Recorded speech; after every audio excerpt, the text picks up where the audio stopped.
Hi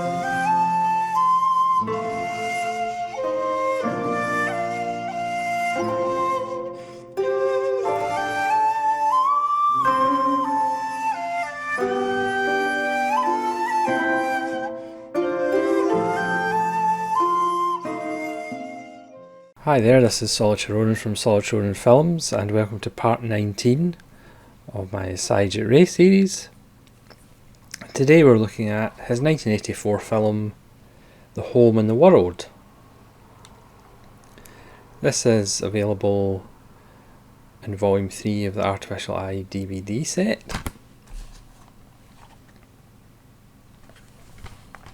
And it's also available in the Criterion Eclipse series of late Ray. It's Eclipse series 40. So for the number of films with Satyajit Ray you can't get, here's two different DVD versions. This is one of Ray's most overtly political films. Most of these films are political, but this is another one of the more overtly political films. It's set in 1908, and it's really about the birth of the movement against colonialism and towards independence. The Swadeshi movement, which started in about 1905, 1906.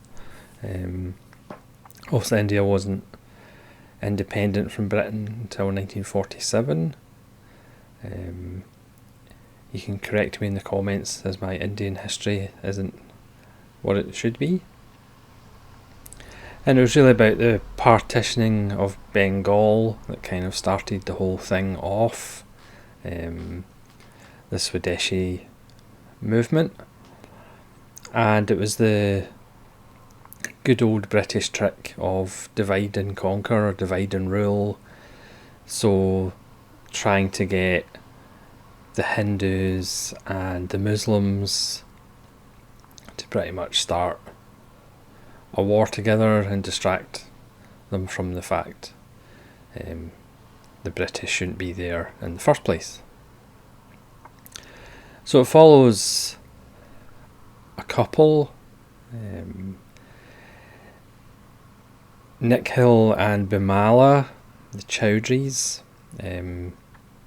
Nikhil is the husband and he is a landowner, and under the current laws women were secluded. They were pretty much not allowed out in the world, and again that was part of the kind of Muslim tradition rather than the Hindu tradition. So Bimala has pretty much had a sheltered marriage and a sheltered life. She kind of lives in one area of the house with her sister-in-law, who is in the white clothing of a widow. But then the husband, who has had a Western education, she has an English woman to come in and play the piano and teach her English, and so the husband decides to essentially let her out, so to speak, along this wonderful stained glass corridor, and out into the other parts of the house, where she's introduced to his friend Sandeep, played by Soumitra Chaterjee, who I just did a video on because sadly he died recently. And he is one of the leaders in the Swadeshi movement. He gives speeches. There's a great scene of a rousing speech that he gives that's very beautifully framed. And he is trying to convince people to join the movement. The film also stars Victor Banerjee, who was in Chess Players, and Soumitra Chaterjee, which is a terrible pronunciation, and she plays Bimala. So Bimala begins to fall for Soumitra Chaterjee a little bit. Who wouldn't? But as she finds out his methods over time, that leads to moral dilemmas abound. As you know, one of the main things is Sandeep wants to get rid of foreign items from markets and keep Indian stuff, but obviously the foreign stuff is cheaper, so people want to buy that. So again, it's that moral dilemma of, once again in revolutions, it's the poor who suffer, which is a sentiment in Sergio Leone's Fistful of Dynamite / Docusucker / Once Upon a Time in a Revolution, when Rod Steiger's character talks about how in revolutions it's always the poor people that suffer. And obviously things get out of hand. You have almost like riots between Muslims and Hindus, because again it's that, let's put a wedge between people so they spend less time thinking about what the British are doing here and more time fighting amongst themselves. It's colonialism rule 101. It's another colour film. I think I still prefer Ray as a black and white director, but his colour films are very lush. There's again, the colour green is heavily evident. So there is some beautiful compositions, even though at times sometimes it's almost too colourful, if that makes any sense. Everybody gives wonderful performances. Soumitra Chatterjee is fantastic as always. As we find out that his methods may not be as cut and dry and all talk as we might think, or as Bimala thinks. Again, this is a film about, ideologies are one thing, but you do have to get your hands dirty, no matter what kind of change you're hoping to instill in your country and a society and your community. There's always a price to be paid, and it's usually a human price that's paid. The ending is a wonderful gut punch. Ray uses devastating editing to get to the end point. One of the last images in the film is actually one of the first images in the film post-title sequence. The titles play over a burning pile of something, which is appropriate because by the end of the film there's quite a lot of burning piles of things.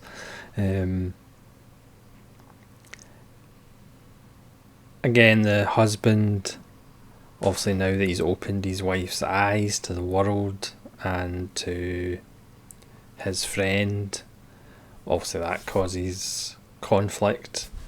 There's conflict and moral dilemmas all over the place. The film is about 2.25 hours, but it never actually seems that long because you do get invested in the characters. The fact that most of the film is in rooms, there's not too many exteriors, but when the exteriors come they are beautiful, but it does kind of speak to Satyajit Ray's script, that you're pretty much riveted and drawn in. Like a lot of Satyajit Ray's work, it is adapted from a novel, and it is based on Rabindranath Tagore's book of the same name, or Gayer Bayer, or Bayer again, I apologise for the pronunciation, who was one of Ray's favourite authors, and he wanted to make a film of this for decades, and eventually did in 1984. It's just, there's so much going on in it. I mean, a lot of his films are really simple stories, but they're just beautifully crafted. This one does have a lot going on. It kind of starts off obviously as a kind of story of kind of feminist breakthrough, of actually being allowed out into the world, but obviously with that you're open to new experiences, open to new people, new men in your life. So it kind of starts off as that and then morphs into something a bit bigger about, the Swadeshi movement, about anti-colonialism, which is again colonialism and the effect of the British on India is a kind of through line of Ray's work.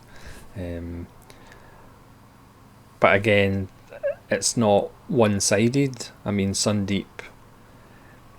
there's a line that the husband tells the wife, the less you know about him, you'll probably like him more, because the more you know about him, the less you'll like him. So Sandeep talks about getting rid of all the foreign goods in the country and making Indian-only produce. But of course he smokes English cigarettes, because he says himself, he draws the line at the cigarettes. So even, the political leaders who are taking a stand, even they don't go, the whole hog. And again, there's just nice points about the difference between Muslims and Hindus, and again trying to drive a wedge between them, which ends up obviously fairly inflammatory. I mean, it's an interesting history lesson, but again, it's more about the people involved and the choices you make, no matter what stance you take. The husband isn't that keen on the Swadeshi movement because that's going to hurt the poor. Plus, he's going to actually make less money as well. Whereas Soumitra Chatterjee's character is more kind of idealistic, and it doesn't really matter as long as you take actions. It doesn't really matter what the consequences are, or the poor people suffer in the short term, but it's the long term you've got to look at. It's a really interesting film. Again, it's Ray, so it's well made. The music's good because he always does the music as well. Again, the subject matter might seem dry, but like I said, once you get into it, you're hooked into the three main characters. There's other interesting characters. Sandeep's kind of young assistant in the movement, the kind of older estate manager who's on Sandeep's side, but he's got a price as well. It's another really good Ray film. Strangely enough, I seem to be repeating myself, but I'd give this one a 4 out of 5 as well. There's always a very high standard. Ray for me has a pretty high batting average. There is only 3 films left, but I don't actually have one of them. Branches of the Tree in 1990. I think I saw it years ago, but I don't actually have a copy. So there'll only be 2 more videos in this series. The next one up is Enemy of the People, again with Soumitra Chaterjee, and then finishing up with The Stranger, which was Ray's last film.